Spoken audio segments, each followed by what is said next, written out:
how much idle capacity do you still have?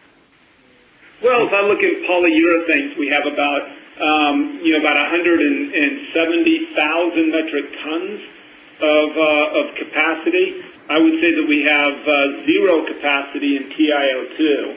And depending in our other businesses, we probably have anywhere from about 5 to 10% of idle capacity. Capacity that we can bring on in very short order. Okay. And are there any immediate plans to start any of that up? I know you just brought back Quelva. Yes, and I think that as we look at that, again, because we have batch processes, we will be able to incrementally bring on capacity as the market determines. And so as the market demand improves, we'll be able to bring up capacity. Again, it's a little bit different than if you have a billion-pound ethylene plant and you've idled it. To restart an ethylene plant, you typically have to run that plant at 80-90% capacity, right? It doesn't make sense to run it at 30%. Right. But if you look at batch processes, a lot of our processes we have around amines and surfactants and our advanced materials, silver, you can run some of these kettles and some of these smaller units at 30-40% capacity, and they'll still be very competitive. Right. And so I guess the question as to whether you bring that capacity, really, you can just make a decision pretty much. That's right. So the advantage of that is that you can bring on capacity 1-2% at a time and not have to bring on a whole new plant or a whole new unit. Gotcha. But MDI though, that's a different case. Where's that extra capacity right now, and what's the plan for that? With MDI, that is a separate 150,000 metric ton line, and we're looking at restarting that line this fall. Okay. And we will be gradually, it's smaller lines, and we will be gradually bringing that into the market as the market dictates. Okay. Where is that line? That is located in Louisiana, in our Geismar, Louisiana plant. Okay. And that's your last bit of idled MDI capacity? That's the last bit of our idle MDI capacity, and a lot of that will probably be heading to Asia, I would imagine. Okay. Now you mentioned, and I guess to quickly, since we're talking about MDI, in Europe, what is it? New insulation rules requiring home and building energy efficiency. Yeah, these are insulation rules that largely have been in place for a year or two. Is it Europe-wide or country specific? It is EU-wide. Now, some countries will have a little bit tougher standards than others. As you go further north in Europe, where you have more variability of temperatures, you'll typically have, in Germany, you have very strict guidelines, perhaps a little bit tougher than what you see in the Mediterranean countries, which rely less on insulation than the northern countries do. But overall, you have European standards, then you have in-country standards.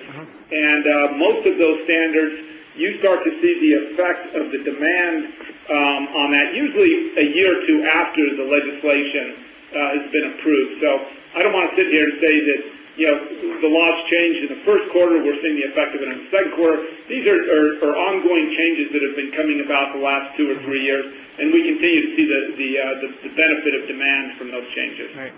And I know the Obama administration is, I think, providing incentives to insulate right here in the U.S., I believe, or are there rules you're saying that are working their way through? Yeah, twofold. We're providing incentives in the United States. Again, they're doing some of that in Europe. But more of what we're seeing in Europe and more of what we're starting to see in the U.S. is that people actually, they will raise the standard. If you're building a house, that you have to have a minimum standard in the construction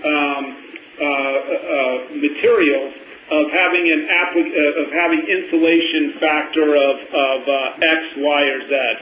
And that's really what we're seeing more of in the U.S., and that's really what we're seeing in Europe, that if you're building, you're going to have to build under these specifications. And that is precluding some of the older traditional means of insulation, and it's strongly encouraging something like MDI, which has on an inch-per-inch basis among the very best properties for insulation. What kind of insulation wouldn't meet the new standards? Certainly MDI does, and I'm not sure. The ones that you think are getting knocked out of the market. Oh, I think some of your older traditional, some of your mineral fiber applications and so forth, a lot of that squishy blanket stuff that you roll out. Again, you cellulose, I think it's cellulose, and some of this you're just going to have to put in, 18 inches or 20 inches of insulation, and that's fine in certain applications in your ceiling, for instance, but you're not going to be able to put that much insulation between walls and so forth, and your exterior walls and so forth of a house, when you can put, a quarter or a half an inch of polyurethane insulation, which will equal, 10 to 20 inches of mineral fiber. Right. And insulation, in terms of your overall sales, how much? I know it's a big end market for you, and it's kind of here on the slide. So let me just. Oh, there we go. Yeah, insulation is 43% of your polyurethanes business. Yeah, that's your right. biggest business. Yeah. So that's an important market for you. Okay. It's probably the most important end market for the whole company. Right. Yeah. So I would just say again that that's not a single application. We talk about insulation. That's everything from a spray-on foam, which is a totally different technology than a prefabricated insulation panels that will slide between existing structures, to prefabricated panels of roofing and so forth. So I don't want it to come across as just a single application that we're working with here. Right, I understand. Insulation in multiple forms. That's right. And so what kind of growth rates are you projecting in insulation, or are you projecting growth rates?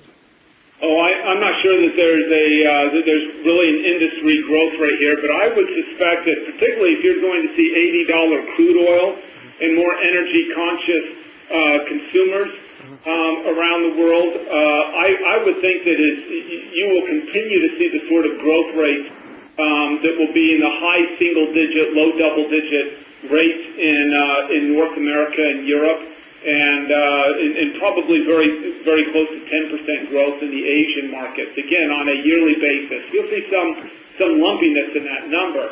But across the board, I think that for the coming years, as people become more energy conscious, I think that that's going to be a very important factor as you start looking at when somebody goes to buy a house.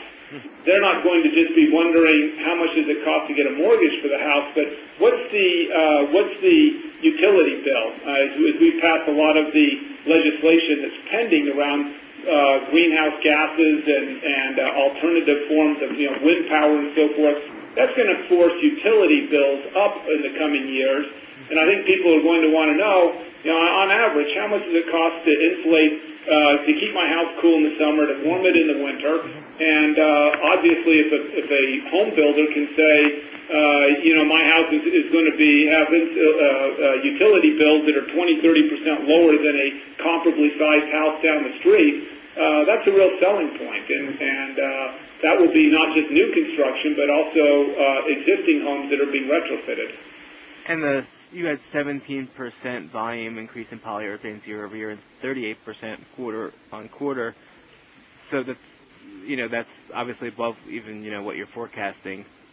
So this is a bit of an anomaly this last quarter coming out of the recession, or. Yeah, it's a bit of an anomaly this last quarter, but when we look at something like a 20% gain, both sequentially and year over year in construction and insulation, that's pretty solid performance. You're seeing a constant 20% growth on a yearly basis and on a quarterly basis. It tells us that it feels pretty good. Right. Construction's pretty weak. That's like one of the weak areas of the global economy. So, it is. I would think that you could even improve on this if. Well, Jack, as you look over the last 5 years, 5 years ago in North America, housing starts or homes being constructed were about 2 million on an annualized basis. 5 years ago. Today it's around 400,000, 350, 400,000. And so it's dropped about 70-75%. Right.